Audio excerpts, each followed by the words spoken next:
Thank you for standing by. This is the conference operator. Welcome to the Lululemon Athletica Incorporated First Quarter 2024 Results Conference Call. As a reminder, all participants are in listen-only mode, and the conference is being recorded. After the presentation, there will be an opportunity to ask questions. Analysts who wish to join the question queue may press star, then one on their telephone keypad. Should you need assistance during the conference call, you may signal an operator by pressing star, then zero. I would now like to turn the conference over to Howard Tubin, Vice President, Investor Relations for Lululemon Athletica. Please go ahead. Thank you and good afternoon. Welcome to Lululemon's First Quarter Earnings Conference Call. Joining me today to talk about our results are Calvin McDonald, CEO, and Meghan Frank, CFO. Before we get started, I'd like to take this opportunity to remind you that our remarks today will include forward-looking statements reflecting management's current forecast of certain aspects of Lululemon's future. These statements are based on current information, which we have assessed, but by which its nature is dynamic and subject to rapid and even abrupt changes. Actual results may differ materially from those contained in or implied by these forward-looking statements due to risks and uncertainties associated with our business, including those we have disclosed in our most recent filings with the SEC, including our annual report on Form 10-K and our quarterly reports on Form 10-Q. Any forward-looking statements that we make on this call are based on assumptions as of today, and we expressly disclaim any obligation or undertaking to update or revise any of these statements as a result of new information or future events. During this call, we will present GAAP and both non-GAAP financial measures. A reconciliation of GAAP to non-GAAP measures is included in our quarterly report on Form 10-Q and in today's earnings press release. In addition, the comparable sales metrics given on today's call are on a constant dollar basis. The press release and accompanying quarterly report on Form 10-Q are available under the Investor section of our website at www.lululemon.com.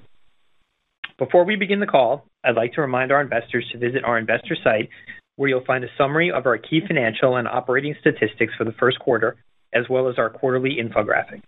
Today's call is scheduled for 1 hour, so please limit yourself to one question at a time to give others the opportunity to have their questions addressed. And now, I'd like to turn the call over to Calvin. Thank you, Howard. I'm happy to be here to discuss our Quarter 1 results. As you've seen from our press release, our revenue growth was modestly ahead of our expectations, while EPS came in even stronger. On today's call, I'll share some highlights regarding our performance in Quarter 1, including my perspective on our U.S. business and what our teams have been working on. Next, I'll speak to the recent departure of our Chief Product Officer and the opportunities our new structure unlocks for us. Then I'll provide some details on our product innovations and brand activations. In addition, Meghan will review our financials, and we will close out our time today by taking your questions. So let's get started. In the first quarter, total revenue increased 10%, or 11% in constant currency. By region, we saw continued strong momentum in our international business, with revenue in China mainland up 52% and rest of the world up 30%, both in constant currency. In the Americas, revenue increased 4% in constant currency, with Canada up 12% and the U.S. up 2%. By merchandise category, women's increased 10%, men's increased 15%, and accessories remains positive and up 2%, which is impressive given the exceptionally strong performance last year. Earnings per share were $2.54 versus EPS of $2.28 in Quarter 1 last year. In addition, we repurchased nearly $300 million of stock in Quarter 1, an additional $230 million in the second quarter thus far, and our board recently increased our authorization by $1 billion, bringing our capacity to repurchase shares up to approximately $1.7 billion. As you can see, our business remains strong and our brand continues to resonate with guests around the world. We are engaging with them through our unique and compelling activations and brand campaigns, and we continue to drive the business with new product innovations. Let me now share some additional Quarter 1 details by region. As I mentioned, our business remains strong in every international market in which we operate, as our brand is resonating with guests across regions and geographies. Our approach to growth follows the model we've implemented so successfully in North America and includes omni-channel distribution via highly productive stores and e-commerce sites, a product assortment which offers technical and versatile styles and is frequently updated with new innovations to enable our guests to sweat in any way they choose, and a unique and compelling approach to building brand awareness, which includes local activations as well as larger scale brand campaigns. Our international business remains underpenetrated and continues to represent a significant growth opportunity. For the full year 2023, international was only 21% of our business, and over the long run, I see the potential for it to grow to 50% as we continue to expand our presence outside of North America. Shifting now to the U.S., as we mentioned on our last call, we've seen a slower start to the year due to several internal factors, including missed opportunity in women's and bags, which we are actively addressing, and to some ongoing choppiness in the consumer environment. Our men's business has maintained its momentum, driven by strong guest response to our innovations across performance, lounge, and our ABC franchise.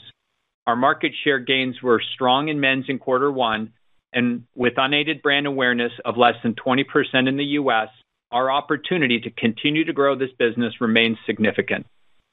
When looking at women's, we did not maximize the business in the U.S., which was the result of several missed opportunities, including a color palette in our core assortment, particularly in leggings, that was too narrow. Where we had color, guests responded well. We just needed more as they are looking for additional choices. And we were also out of stock in some of our smaller sizes. And in addition, we saw a fantastic guest response to our newer styles of bags, such as the two-tone tote, but did not buy these styles with enough depth to fully capture the demand. Megan will share our guidance with you later in the call, but as you've seen, we are maintaining our revenue guidance for the year. In quarter two, we expect revenue growth of 9 to 10%, roughly in line with our quarter one growth rate. Our guidance for the full year continues to call for revenue growth of 10 to 11%, excluding the 53rd week, and includes a modest step up in the second half. In summary, we are moving in the right direction and understand the root cause of the issues. And with the lead times, we expect to be in a more optimal inventory position in the second half of 2024. In addition, our upcoming product launches and innovation flows, which I'll speak to shortly, are skewed toward the back half of the year, which is another reason for our optimism. Looking out further, our growth opportunities in the U.S. remain compelling. Our unaided brand awareness is only in the low 30s. Using our unique approach, which combines local engagement, community activations, and larger-scale brand campaigns, we continue to have a significant runway to introduce new guests to Lululemon and drive them to our stores and e-commerce sites. We are just beginning to leverage the power of our membership program, which now has approximately 20 million members in North America. By offering benefits like early access to product and invitations to exclusive events, we are increasing our member base and powerfully engaging with them, which will ultimately drive both spend and long-term value. Our stores remain highly productive, with new locations performing well, and we continue to be pleased with our store optimization program. As a reminder, in 2024, our plan calls for 5 to 10 new store openings and 15 to 20 optimizations. Looking beyond 2024, our real estate opportunities in the U.S. remain significant, and our plans include continuing both of our new store opening program and our optimization strategy. And we continue to gain market share, with outsized strength in men's, where we outpaced the overall market in quarter one. Now let me speak about product innovation and some of the current shifts we recently announced within our organizational structure. As you know, our Chief Product Officer, Sun Che, recently decided to leave Lululemon to take a job elsewhere in the industry. Sun and I had been in regular conversations, so I understood her personal and career goals. We regularly update our succession plans, which allowed us to seamlessly step into our new planned leadership structure. I'm excited about how the new structure will bring new perspectives, curiosity, and leadership across our product teams. This approach will drive several meaningful benefits in the near and long term, including increasing our speed of innovation, stimulating creativity, and enhancing team accountability around product flows and assortment. We have a strong and dynamic product team led by Jonathan Chung, our Global Creative Director, who now reports to me, and Liz Binder, our Chief Merchandising Officer, who now reports to Nikki Newberger as she steps into her expanded role as Chief Brand and Product Activation Officer. Jonathan, Liz, and the entire product team will continue to drive innovation, design technical product that looks great, and solve for the unmet needs of our guests. And under Nikki's proven leadership, the merchant and the brand teams will be more fully integrated, which will streamline decision-making and ensure we show up powerfully and consistently for our guests across all markets. All of this is intended to speed the ideation process with regard to product storytelling and further improve our speed to market. And these shifts will help maintain and enhance our pipeline of innovation. I want to now share several recent and upcoming product launches that continue to show our team's ability to create compelling product. In quarter one, in women's, our guests continue to respond very well to our key second layer franchises, including Define, Scuba, and Softstream. In addition, we continue to see strength in bottoms led by bike shorts and our away from body styles. Looking forward, we're on track to bring significant innovation into our assortment beginning the end of quarter two and into the second half of the year. Within women's, we have some exciting new launches planned within our leggings assortment. These include a new innovation designed for hot, low-impact workouts and made from a new performance fabric, one of our quickest drying and lightest weight to date. And late in the year, we'll launch another new type, our most versatile since Align, providing a completely different feel state, which will bring newness and innovation into our train assortment. The upcoming newness in leggings is a perfect example of how we continue to bring innovation into our core categories where we already have significant strength. Our teams continue to expand our product offerings with new technical solutions, and I'm excited for you to see these new styles. Let's now take a look at men's. In quarter one, we continued to see strong response to our lounge offering, including Steady State and Soft Jersey. In addition, we recently launched a Smooth Spacer hoodie, which provides a cooling sensation and is a great recovery piece to wear home after a workout. We are pleased with the variety of and performance of our lounge offerings. We plan to fuel this strength by building our inventory levels and expanding the silhouettes offered in all three of these collections for fall. On the technical side of men's, we continue to see great response to our Pace Breaker and Zeroed In franchises, both of which we will expand later this year. Zeroed In is following in the footsteps of our other key technical styles for men and is quickly becoming a top performer in train. I also want to mention our new Show Zero technology, which we just launched in men's polo shirts. This fabric uses innovative construction to hide the appearance of sweat on the outside of the shirt. These polos are highly versatile and can be worn on the golf course, to the office, or many other occasions. And in footwear, our new Cityverse style has done extremely well, particularly in men's, where demand has exceeded our expectations. These are just the latest examples of the disruptive innovations we are known for and will continue to create. Shifting now to brand awareness, as you know, our unaided brand awareness remains low in every country where we operate, except our home market of Canada.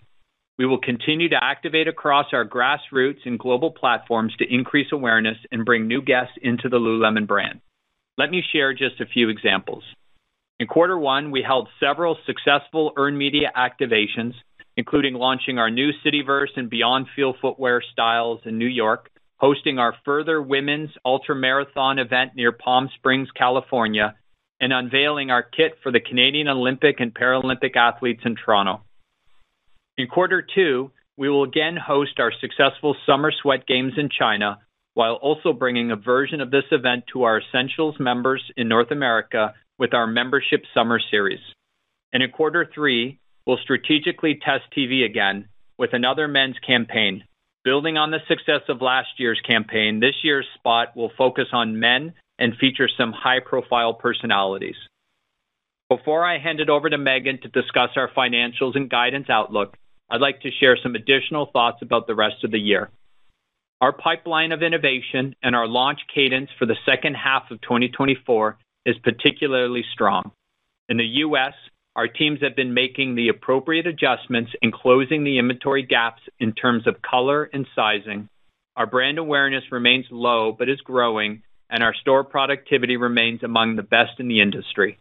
We continue to engage with our guests in unique and compelling ways and inspire them with our differentiated product innovations. I'm optimistic with regards to our performance in the second half of the year and beyond as we continue to execute well against our Power of 3 x 2 goal of doubling our revenue in 5 years. Megan, over to you. Thanks, Calvin. Our Q1 results exceeded our expectations, driven by above-plan performance across the key areas of our P&L. Our business remains strong in our international regions in Canada, and in the U.S., we've seen a slower start to the year in line with our expectations. As you've seen in our press release, we're maintaining our revenue guidance for the year, while increasing our EPS guidance. This reflects our optimism in our plans and strategies for 2024, many of which you just heard Calvin speak about. In addition, we continue to plan for multiple scenarios and manage our business to protect against downside. Before sharing the details of our Q1 performance and our guidance outlook, let me provide a quick update on our Mexico operations. In May, we signed an agreement with our franchise partner to acquire their Lululemon Mexico operations and the 15 retail locations they currently operate. Our partner has built an incredible foundation for our brand in Mexico, and our acquisition will allow us to more efficiently continue to expand, grow our community, and enhance the guest experience. We are acquiring the business for approximately $160 million in cash, and the deal is expected to close in the next several weeks, subject to customary closing conditions. From a P&L standpoint, we expect the transaction to have an immaterial impact on our financial results for the fiscal year 2024. Let me now share the details of our Q1 performance. For Q1, total net revenue rose 10% to $2.2 billion, and comparable sales increased 7%. Within our regions, the results were as follows. America's revenue increased 3% on a reported basis, or 4% in constant currency, with comparable sales flat. China mainland revenue increased 45% on a reported basis, or 52% in constant currency, with comparable sales increasing 33%. And in our Rest of World segment, revenue grew by 27% on a reported basis, or 30% in constant currency, with comparable sales increasing by 26%. In our store channel, total sales increased 12%. We ended the quarter with 711 stores across the globe. Square footage increased 14% versus last year, driven by the addition of 49 net new Lululemon stores since Q1 of 2023. During the quarter, we completed 3 optimizations. In our digital channel, revenue increased 8% and contributed $906 million of top line, or 41% of total revenue. By category, women's revenue increased by 10% versus last year, men's increased by 15%, and accessories grew 2%, on top of a strong 67% last year. Gross profit for the first quarter was $1.28 billion, or 57.7% of net revenue, compared to 57.5% of net revenue in Q1 2023. Our gross margin increased 20 basis points relative to last year and was driven primarily by the following. A 120 basis point increase in overall product margin, driven primarily by lower product costs, lower air freight costs, and lower inventory provisions, offset somewhat by a 50 basis point increase in markdowns. The 120 basis point increase in product margin was partially offset by 70 basis points of deleverage on fixed costs and 30 basis points of deleverage on foreign exchange. Moving to SG&A. Our approach continues to be grounded in prudently managing our expenses while also continuing to strategically invest in our long-term growth opportunities. SG&A expenses were approximately $842 million, or 38.1% of net revenue, compared to 37.4% of net revenue for the same period last year. The 70 basis points of SG&A deleverage was better than our guidance of 130 to 140 basis points and was driven by timing, slightly better top line, and prudent management of expenses. Foreign exchange was flat in the quarter. Operating income for the quarter was $433 million, or 19.6% of net revenue, compared to operating margin of 20.1% in Q1 2023. Tax expense for the quarter was $134.5 million, or 29.5% of pre-tax earnings, compared to an effective tax rate of 29.1% a year ago. The increase relative to last year is due primarily to a decrease in tax benefits associated with stock-based compensation, and an increase in non-deductible expenses in international jurisdictions. Net income for the quarter was $321 million, or $2.54 per diluted share, compared to earnings per diluted share of $2.28 for the first quarter of 2023. Capital expenditures were approximately $131 million for the quarter versus $137 million in Q1 last year. Q1 spend relates primarily to investments that support business growth, including our multi-year distribution center project, store capital for new locations, relocations and renovations, and technology investments. Turning to our balance sheet highlights. We ended the quarter with $1.9 billion in cash and cash equivalents and nearly $400 million of available capacity under our revolving credit facility. Inventory at the end of Q1 was $1.3 billion. We are pleased with our inventory levels, which declined 15% versus last year. Relative to our expectations, higher revenue and foreign exchange contributed to the decrease. During the quarter, we repurchased approximately 751,000 shares at an average price of $395. Year to date, we've repurchased approximately $530 million of stock. Share repurchases remain our preferred method to return cash to shareholders, and I'm happy that our board has recently increased our authorization by $1 billion. With this new authorization, we now have approximately $1.7 billion of capacity to continue to buy back our shares. Let me speak now to our guidance outlook. We remain excited with our pipeline of innovation, brand activations, and marketing plans for 2024. As it remains early in the year and the consumer environment in the U.S. is dynamic, we continue to be prudent in our planning while also continuing to invest in our strategic roadmap, which will set us up well for both the medium and long term. For the full year 2024, we continue to expect revenue to be in the range of $10.7 to $10.8 billion. This range represents growth of 11 to 12% relative to 2023. Excluding the 53rd week that we have in the fourth quarter of 2024, we expect revenue to grow 10 to 11%. We continue to expect to open 35 to 40 net new company-operated stores in 2024 and complete approximately 40 co-located optimizations. This will contribute to overall square footage growth in the low double digits. Our new store openings in 2024 will include 5 to 10 stores in the Americas, with the rest in our international markets, primarily in China mainland. For the full year, we continue to forecast gross margin to be approximately flat with adjusted gross margin in 2023. Within gross margin, we expect both markdowns and air freight to be relatively flat with last year. Turning now to SG&A for the full year. We continue to forecast leverage of approximately 10 basis points versus 2023.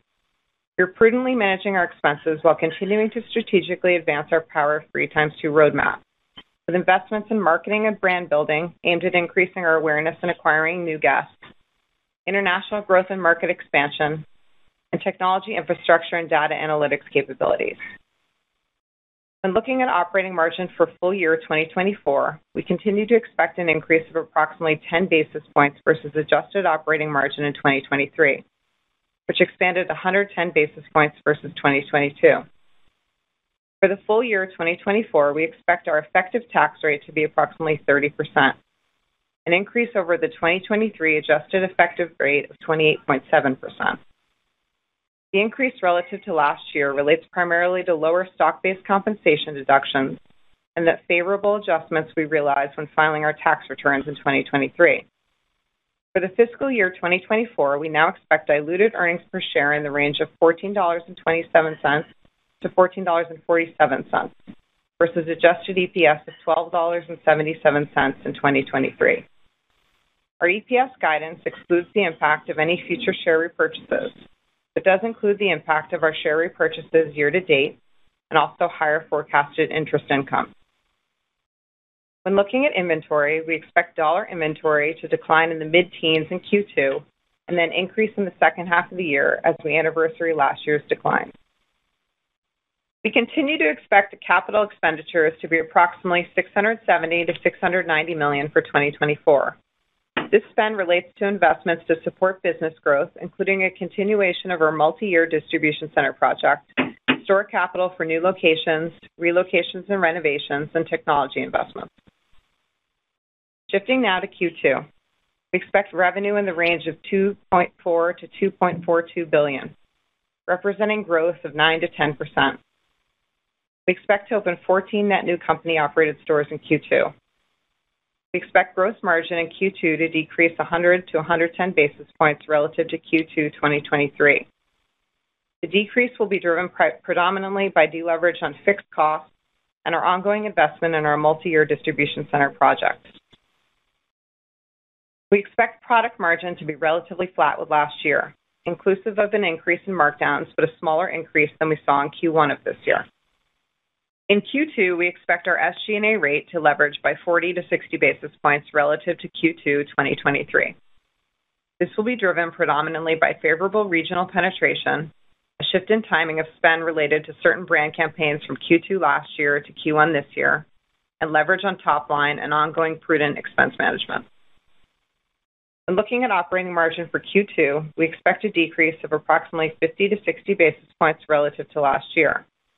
However, we continue to expect 10 basis points of operating margin expansion for the full year. Turning to EPS, we expect earnings per share in the second quarter to be in the range of $2.92 to $2.97, versus EPS of $2.68 a year ago. We expect our effective tax rate in Q2 to be approximately 30%. And with that, I will turn it back over to Calvin. Thanks, Megan. In closing, I want to say I am energized by the opportunities in front of us and excited for what the future holds for Lululemon. I was in China last week, and when I'm traveling in markets around the world, I see how powerfully our brand resonates across cultures and geographies.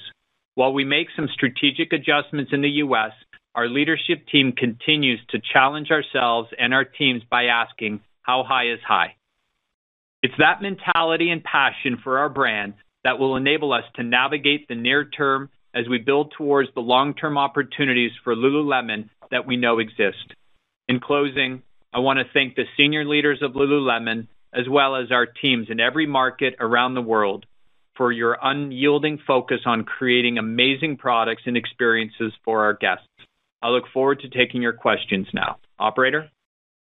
We will now begin the question and answer session. Analysts who wish to join the question queue may press star, then 1 on their telephone keypad. You will hear a tone acknowledging your request. If you are using a speakerphone, please pick up your handset before pressing any keys. To withdraw your question, please press star, then 2. Our first question today comes from Brooke Roach with Goldman Sachs. Please go ahead. Good afternoon, and thank you for taking our question. Calvin, you spoke about making some strategic adjustments in the U.S. Can you speak to your confidence in the Lululemon brand and the growth trajectory that you see in the U.S. going forward, as well as the timing and magnitude of some of those strategic adjustments that you're making? And then perhaps contextualize the traffic and conversion trends that you saw in your U.S. business as you moved throughout the quarter. Thank you very much. Great. Thanks, Brooke. In terms of our excitement and optimism for growth in every market, including the U.S., it remains as strong today as it was at the beginning of this year, and obviously coming off of 2023, which was a very strong year for us. In the U.S. in particular, there are a number of areas of growth that we still see that have not changed. Continuing to acquire guests. We have very low unaided brand awareness, as you know. Opportunities in categories across the wear occasions as we've tested and moved deeper into performance, as well as into lounge and social, our accessories business, and our men's. And our store fleet, which is still early in terms of opportunity, not just in expanding as well as optimizing and creating an even better environment for our product and our guests to shop. So in terms of the U.S., nothing has changed from the last few years into 2023 into the first quarter of this year. The opportunity for us when I look at the business is men's has a number of new innovative launches that are resonating and he's responding very well to. in performance with the zeroed in and continuing the success of the changes from last year on the pace breaker into some of the key categories we identified: run, golf, and train, as well into some of the new franchises in the lounge category that we launched. He's responding incredibly well to that, and we saw that in our performance around the globe as well in the U.S., and we saw that in our share performance in the U.S., where we saw outside gains in men's. In our women's business, we had some missed opportunity, really in our color palette, in particular in some of key categories such as our legging business, where we didn't have enough color newness. The one color and newness we did have, she responded incredibly well to, but she was looking for more, and our palette that we chose was just more limited than what she was looking for, as well as because of the success in Q4, we came into the year with some missed opportunity across our size profile, particularly our smaller sizes. All of this is within our control. All of this the teams have been chasing, and we expect much of that to be addressed in the second half of this year, as well as a lot of the newness and innovation we did have planned for this year, and our women's business was scheduled more for mid to back half of the year. We have some exciting new innovation coming in our leggings, in particular in the next few weeks. Early July, we'll be launching a new innovation in leggings with a hydrogen yard called Breeze Through. So there were some missed opportunities in women's, but in terms of the health of the brand, the strength and the potential of the growth, nothing has changed. Traffic was positive in the quarter in the U.S. We did see the opportunity in conversion, and we attribute that to, as I mentioned, the known missed opportunities as it relates to some missed opportunity in color in our women's business. Thanks so much. I'll pass it on. The next question is from Alex Straton with Morgan Stanley. Please go ahead. Perfect. Thanks for taking the question. I've got one for Calvin and maybe one for Megan. Maybe Calvin, just bigger picture. I feel like we rarely hear of assortment missteps in Lulu's history. So kind of what changed, or maybe what do you think provokes that this year? And then bigger picture maybe for Megan, China, obviously a key growth area for you all. Can you talk about how the competitive landscape is different or similar, and then how you think about the revenue potential for Lulu in that market over time? Thanks a lot.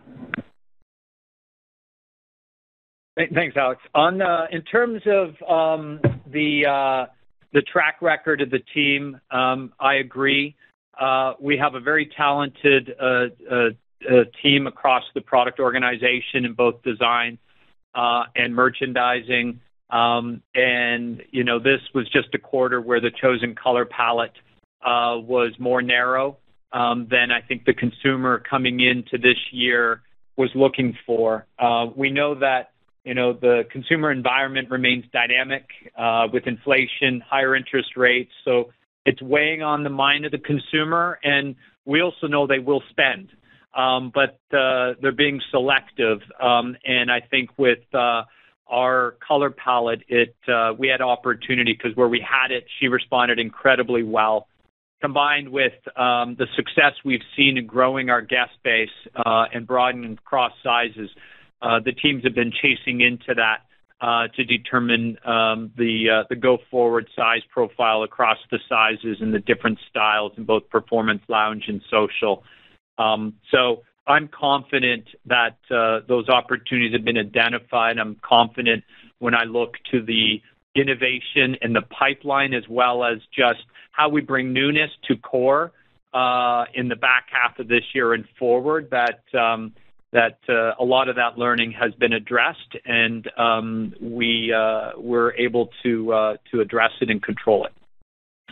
And thanks, Alex. From a China standpoint, we're very pleased with our business in that market. Continue to see very strong trends in Q1. So plus 52% constant currency China mainland. I would say from a competitive landscape, we continue to see strong business on our side, definitely closely monitoring that environment, but we're really still early in our growth journey there, and no concerns at this point in time. Thanks a lot. Good luck. The next question is from Matthew Boss with J.P. Morgan. Please go ahead. Great, thanks. So maybe Calvin, just higher level or larger picture as we think about the U.S. business. I mean, do you believe anything has structurally changed if we're thinking about on a longer term horizon? And then on the progression from here, just how best to think about progress to date that you've already made, maybe with in-stock levels, sizing, and color, and then just the cadence with each of those, as well as the product pipeline in the back half of the year. Just anything that you're really excited about that would support the sequential improvement as the year progresses. Great. Thanks, Matt. I'll start with absolutely nothing has changed in terms of the growth potential of this brand, not just internationally across all markets, but in the U.S. As you know, 2023 was a very strong market for us. Quarter 4 was a very strong quarter for us in the U.S., and I've identified some missed opportunities in Q1. We saw success in our men's business where we did bring newness, innovation, color, and we had less of an impact on the size status, and very pleased with that growth, as well as that growth relative to the market and the outsized gains we saw in share. In the accessories business, we know that we're cycling over the success of the Everywhere Belt Bag, which is incredible. It really validates and shows what's possible for our brand in accessories, in particular in bags. And although that bag continues to perform well, not quite to the levels of last year, but the team has introduced a number of new styles of bags that the guests responded incredibly well to. We just didn't have the depth of inventory to satisfy the demand that could have offset some of the headwind of the Everywhere Belt Bag success last year. That is something we can control. We know the newness is resonating, and the guest is moving beyond just an Everywhere Belt Bag. And we have opportunity, and the teams have been chasing into that and expect to be in a better in-stock position in the back half. The two-tone bag is a good example of that. Sold out almost immediately. We were able to bring some in, offer it as a Essentials member early access. It again sold and did incredibly well, and we continue to chase into that. So we have a number of exciting, very successful bags in our accessory business that we are chasing inventory in, and excited to see how that will continue to contribute to our growth. And then in the women's business, traffic, as I mentioned, was positive. Engagement in the brand was positive where we had newness. She engaged incredibly well in some of the new innovation we brought. She continued to perform very well in some of the new activities that we've continued to lean in on.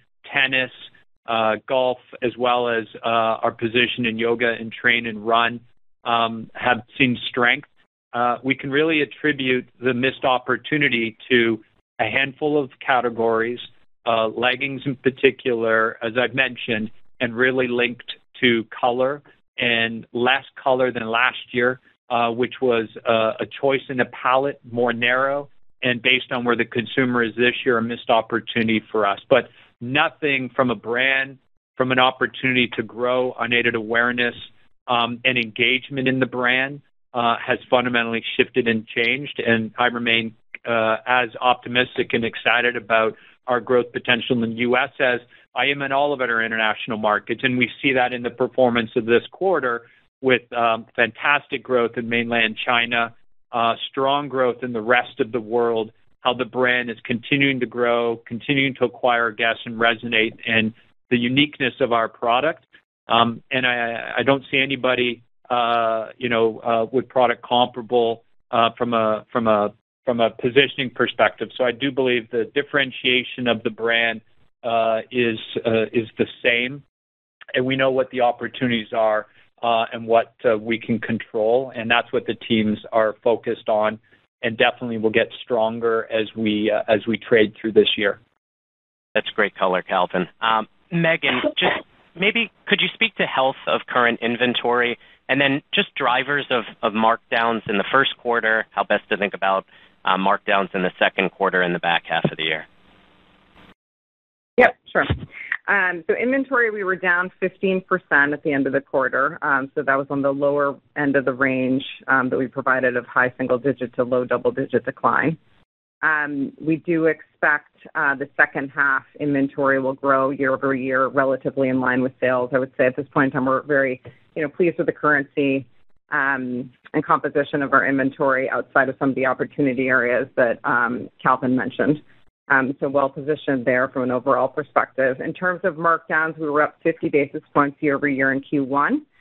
We believe Q2 will be slightly above last year as well, though less than Q1, and we are still expecting essentially flat markdowns for the year.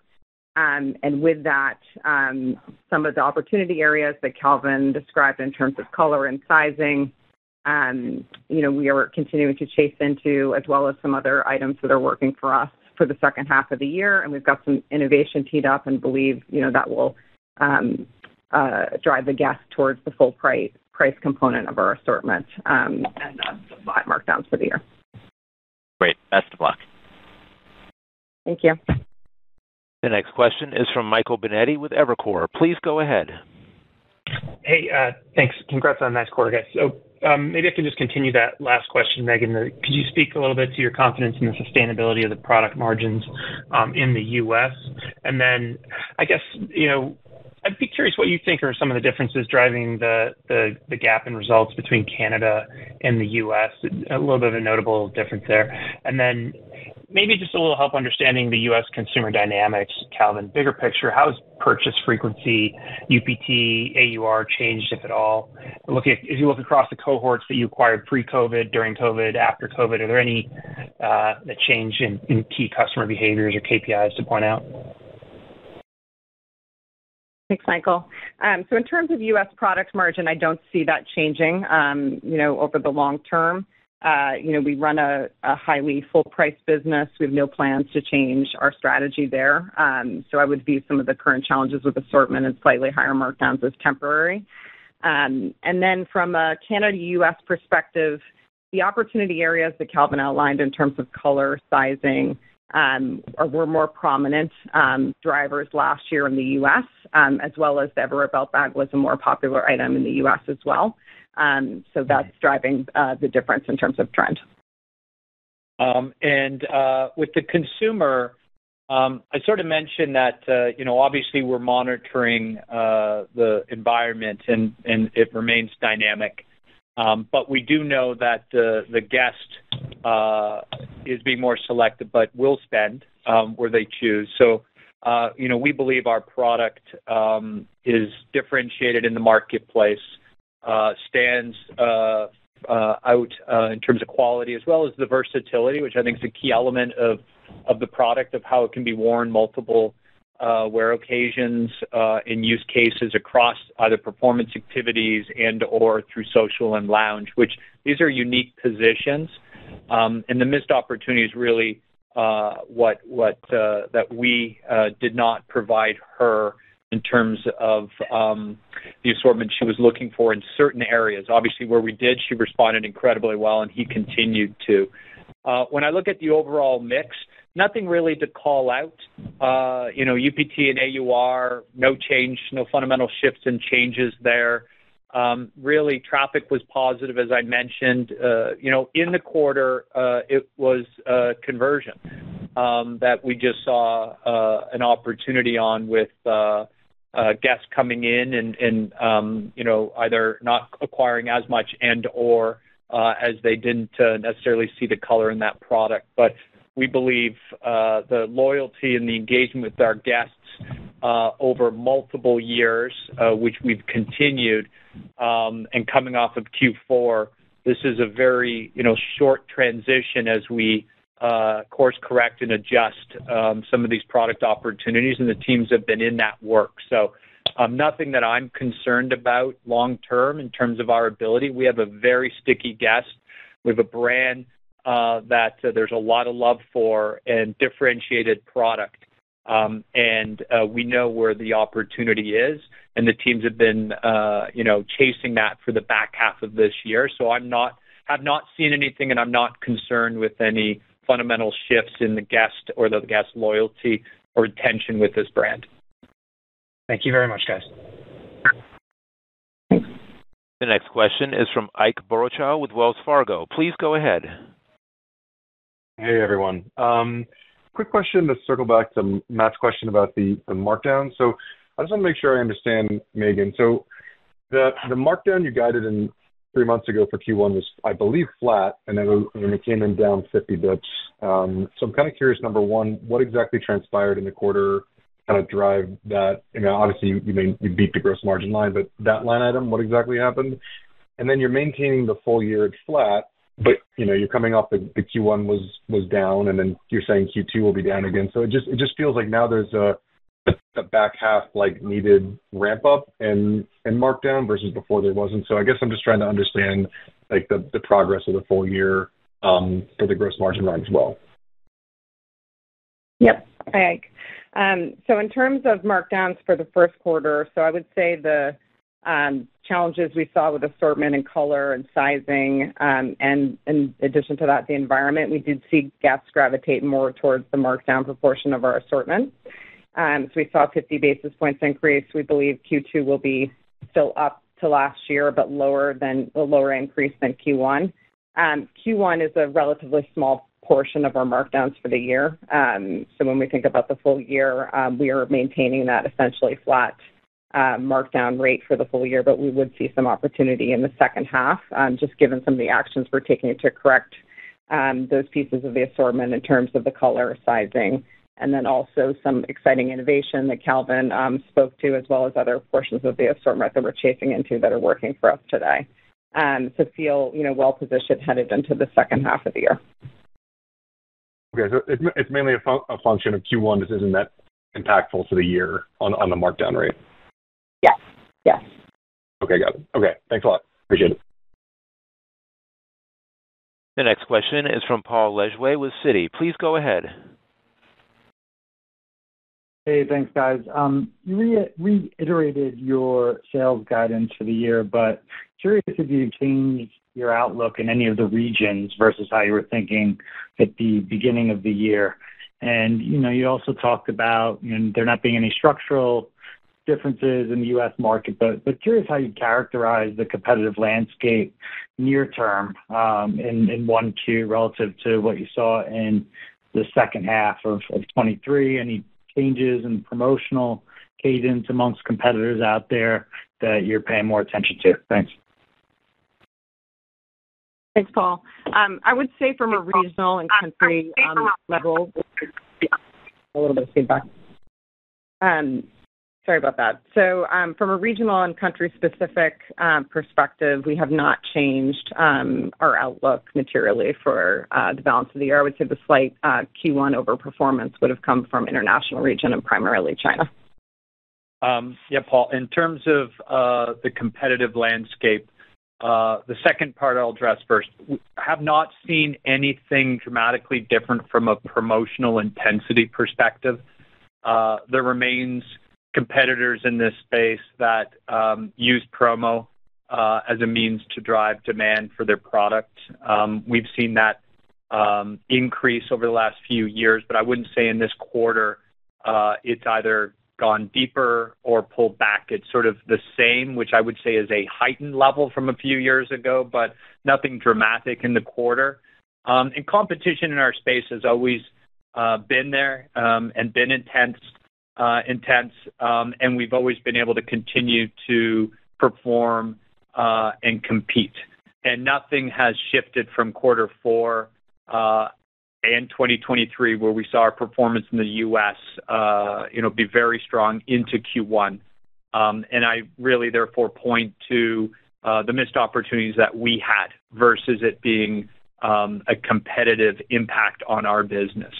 Our men's business, and there are competitors in the men's space, performed very well, where we saw the outsized share gains because the product, the innovation, the newness, and the color palette was there. It resonated, and very pleased with the success momentum that has continued in that business.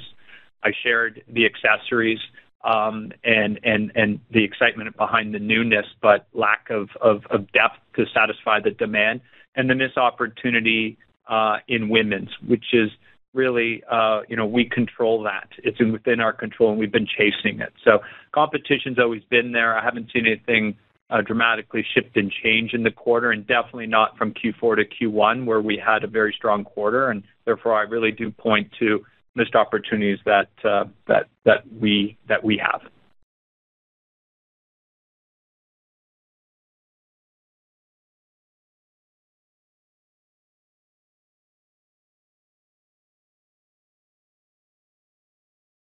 The next question is from Sharon Zackfia with William Blair. Please go ahead. Hi, good afternoon. I guess I'm curious if you've seen U.S. trends kind of stabilize and become more predictable. And within the women's business, it wasn't clear to me whether you think you lost share within the quarter in the U.S. or whether maybe the whole market was a bit softer for the segment. Thanks, Sharon. I would say in terms of U.S. performance, it did come in as we expected in Q1. So I would say from that standpoint, it was in line with our expectations. And in terms of share, in Q1 we did gain market share in both the U.S. adult apparel industry as well as the U.S. adult activewear industry. We saw outside gains in men's, where we significantly outperformed the overall market. And women's, we were flattish based on the missed opportunities that I identified.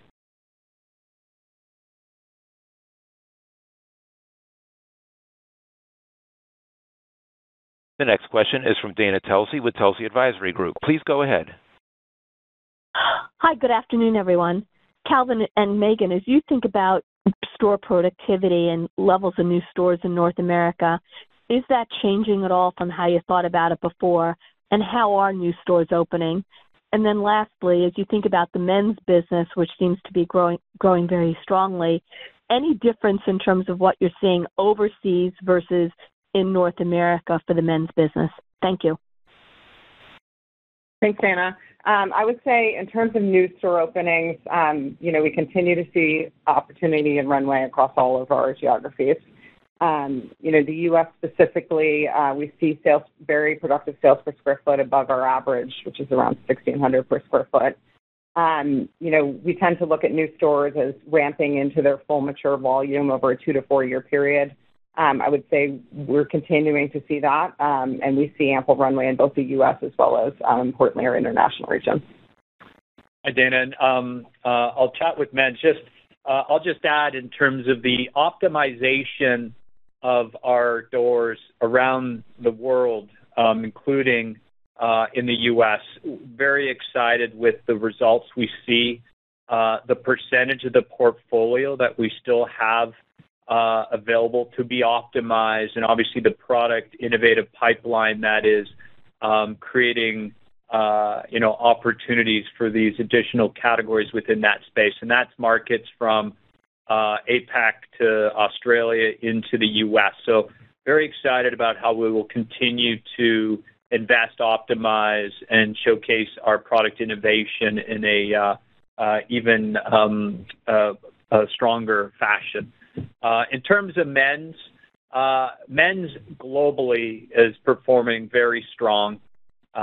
Interestingly, it took us, a number of years to get to our penetration of the men's business in North America, and we're seeing the international markets get there a lot quicker. So it really, earlier on, Lululemon is a dual gender brand in these markets, and men are responding to the newness in the product and the innovation globally. In similar fashion, when we see the strength of the ABC, we see the strength of our performance franchises. Interestingly, when we see the success of the new launches, the Zeroed In franchise or the expansion of Pacebreaker, are resonating around the globe and in all of our markets. So excited to see the growth in men's globally, as well as in the U.S. Thank you. Operator, we'll take one more question. And that question is from John Kernan with TD Cowen. Please go ahead. Excellent. Thanks for squeezing me in. Congrats on a nice quarter. Calvin, I think I heard you say international has potential to reach 50% of sales. How does the complexion of that look on an omni-channel basis and geography basis? I think from a geography perspective, we haven't broken it out. Obviously, mainland China, which continues to perform well for us, and we're still early in terms of the potential when we look at the number of doors we have, the potential of store locations, the success of our business online, unaided awareness internationally being as low as it is in every market we're in. So really the growth possibility is on stores, digital, where we have a different degree of penetration of our digital channel, but I think all markets can be hitting 40% plus on our digital channel in the years to come as a support and driver of that as we build out our store network and opportunity. The addition of new markets, but we're in the bulk of the right markets that are going to drive fundamentally the majority of that growth across EMEA, APAC, and mainland China. And we are just so early in that growth that when I look at the performance and the adoption and the reception of the brand, where we are in unaided awareness, where we are in store penetration and growth, and that potential, and then look at some competitive other brands and where their ratio is, that's where our aspiration is and see that opportunity. Obviously not in the current Power of 3 x2, where our goal is to quadruple our business again on top of quadrupling it. But there is nothing systemic that's preventing the brand from achieving a 50% international, 50% North America penetration in the future. That's outstanding. I guess, how should we think about the omni-channel business in the Americas? You've made some big investments in co-located stores. You're still growing square footage in Canada and United States. I guess, how should we think about there's a DTC platform with tremendous scale, e-commerce with tremendous scale. How do we think about the balance of stores and e-commerce going forward in North America? Yes, we haven't put a fine point on stores versus e-com. What we shared in our current 5-year plan is we expected e-com to grow slightly ahead of our 15% CAGR and stores slightly below. But we are remaining agile and going to where the guest wants to shop with us. As you mentioned, we've invested in omni-channel capabilities and really look at it as a seamless experience across both. So see slightly more opportunity in e-commerce over the longer term, but we'll remain, agile in how we approach the business. That's great. Thank you. Thank you. That's all the time we have for questions today. Thank you for joining the call, and have a nice day.